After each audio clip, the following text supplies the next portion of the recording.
Y bien, nos trajimos a Radio Nacional de Venezuela al Festival Mundial de Poesía. Como no podíamos aprovechar nuestros jardines cuando la tierra es un nombre común, cuando ese lema, ese verso de Reinaldo Perezo da vida al Festival Mundial de Poesía. Hemos oído en la inauguración del festival, en la gala inaugural, voces de nuestros pueblos ancestrales. Y se nos olvida que en Europa también ha habido pueblos ancestrales y que España es producto del mestizaje. Nuestro poeta que hoy nos acompaña, nos ha traído la poesía de voces que nunca habíamos oído y como él dijo en la inauguración, pareciera que es la primera vez que en Venezuela se oían esas voces. Háblanos entonces de tu poesía, de la región a la que perteneces y de lo ancestral de esas voces que tú defiendes con la palabra poética. Bueno, lo que dije ayer en el Festival de Poesía fue seguramente una hipérbole porque asturianos aquí en Caracas hubo muchos y seguramente en asturiano hablaron entre ellos y seguramente con otra gente, ¿no? Pero sí, efectivamente, el mundo es muy complejo. El mundo tiene más de 6.000 lenguas. Desgraciadamente, en los próximos 20 años, si no se hace algo, desaparecerán casi 2.000 lenguas. Y Europa también es un continente muy complejo lingüísticamente, y España también. En España se habla el español, que se extendió por Iberoamérica, que se extendió por medio mundo, pero también se hablan otras lenguas que tuvieron otra fortuna histórica: el gallego, el asturiano, el aragonés y el catalán, ¿no? Y de alguna manera todas esas identidades, también se habla el euskera, que lo olvidaba, el vasco, ¿no? Pero todas esas identidades conforman la identidad española. Dices bien cuando hablas que España también nace del mestizaje. El mestizaje nace y no solo nace, crece en el mestizaje y esperemos que no muera en el mestizaje, ¿no? Pero el mestizaje es continuo, ¿no? La relación, por ejemplo, con Hispanoamérica nos enriqueció de una manera absoluta, ¿no? Y bueno, por Asturias, por hablar ya de mi pequeño país, fueron pasando pueblos, fueron pasando gente que conformaron una identidad singular en el mundo, que se expresa en una lengua, que es el asturiano, que fundamentalmente es como todo el mundo, pero que a través de su lengua advierte eso mismo, pero de otra manera, ¿no? Y eso es lo que nos enriquece, ¿no? Creo que no hay que tener temor del otro, no hay que tener temor del otro, sino que hay que sentir una curiosidad por el otro, ¿no? Yo creo que una nación es esa sociedad que es capaz de admirar a otras naciones.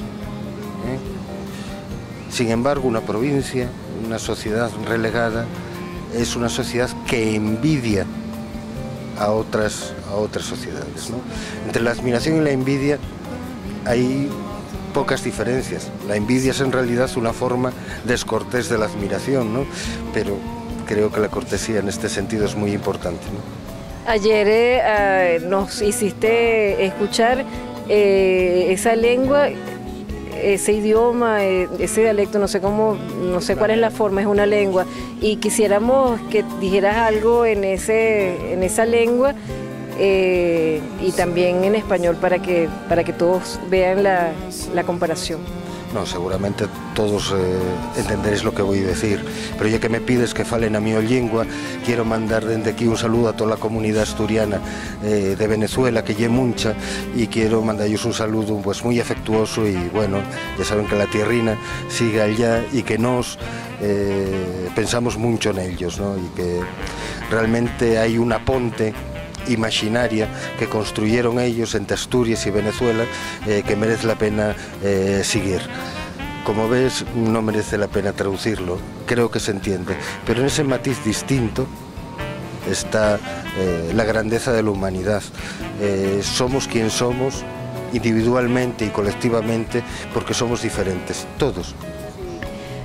Yo me preguntaba como espectadora, viendo la sencillez, una sencillez llena de decoro y de imaginación y de creatividad con la que los organizadores del festival hicieron esa gala inaugural. Las palabras iniciales del ministro allí dentro del público, la música que venía del piano, que venía de un xilófono, que venía de una flauta, los poetas que parecía que danzaban en el escenario, aparecían y desaparecían en una plataforma que se movía, era algo mágico. Yo tuve la oportunidad en el primer festival de poesía de compartir con uno de los poetas, pero leyendo, por supuesto, una poesía no mía porque no soy poeta, leyendo El Cantar de los Cantares con un poeta, con Enrique Hernández de Jesús. Y sentía la emoción de estar allí en el Teresa Carreño, que es un escenario tan querido para nosotros, y ver cómo había muchas personas que por primera vez visitaban un festival de poesía que ya para nosotros se ha vuelto cotidiano. Yo me pregunto, para un poeta, estar allí con los otros poetas, preparando todo, eligiendo qué poesía ibas a leer, ¿qué se siente estar allí siendo parte de este festival de poesía que ya lleva 8 ediciones en Venezuela? Bueno, un honor, y a uno, bueno, a fin de cuentas yo estaba allí representando a España, cosa que también es un honor, y realmente, como tú dices, fue un festival precioso, muy bien hecho, muy bien organizado, con una gran profesionalidad, y creo que la gente, que es quien realmente me importa, ¿no?, pues pudo disfrutar de unas voces muy plurales, ¿no? Cada uno llevaba su poética, su acento, su manera de entender la poesía, y eso siempre es grato. Y los poetas, siempre que nos juntamos, pues somos una banda de cómplices, nos conozcamos o no, que nos conocemos inmediatamente, ¿no? Y siempre, para nosotros siempre es muy grato pues encontrarnos, estar juntos y poder compartir experiencias, porque esto de la poesía, que puede ser asumida por todo el mundo. Yo soy partidario de una poética clara, de una poética que todo el mundo pueda entender, que no tiene nada que... advierto que esto no tiene nada que ver con la falta de rigor, todo lo contrario, creo que la claridad estima el rigor. Pues bueno, nosotros, la poesía es algo muy obsesivo, muy difícil. Construir un buen poema requiere el mismo trabajo que construir un buen edificio. Requiere muchos años de estudio y sobre todo muchas obsesiones. Es un oficio difícil el de andar removiendo las propias obsesiones buscando el canto, y buscando algo. Yo no soy un autor al que le guste crear abismos. Yo creo que ya hay bastantes abismos en la realidad como para que yo cree otro, y creo que además, francamente, creo que crear un abismo es bastante fácil. Lo que es difícil es tender un puente sobre el abismo, ¿no? Entonces, bueno, eso es un poema, eso es un poema, un puente sobre el abismo, ¿no? Y bien, cuando uno anda en la labor de su despacho con esas obsesiones y tanto tiempo encerrado, pues cuando lo sueltan en un festival de poesía como este, pues se siente muy agradecido, claro. ¿Tus impresiones sobre el trabajo y la trayectoria de vida de Reynaldo Peresó? Mira, Reynaldo Peresó, curiosamente, yo lo conocí, no lo conocía a él, conocí su obra, que alguien me recomendó, alguien me regaló en La Habana hace 6 o 7 años.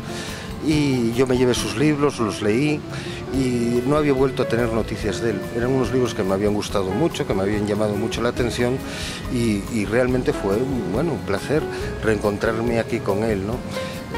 Me parece que tiene una poesía muy exigente,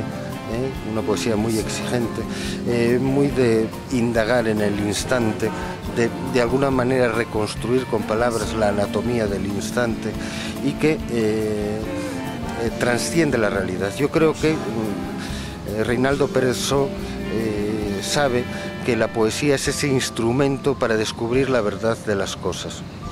Peresó es un maestro en este arte. Formamos parte de la hispanidad. Yo, si algo me siento, soy asturiano hablante porque es mi lengua materna, pero el español también es mi lengua. Si algo me siento, es hispano. Y de alguna manera hay una macronación, una supranación, que nos engloba a todos, que es la hispanidad, ¿no? Y bueno, deberíamos velar por ella también, ¿no? Bueno, esto es solamente parte de lo que ha sido este año el Festival Mundial de Poesía, que seguiremos reseñando en nuestros espacios. Para la librería mediática, María Elcira Matute. Con ustedes y con todos los poetas, traductores y organizadores de este evento en el escenario, nos despedimos con El Tramao de Luis Laguna.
Los invitamos a leer siempre, a leer de todo. Hasta el próximo programa. Desde el Teatro Teresa Carreño, en el Festival Mundial de Poesía en su 8ª edición, María Elcira Matute.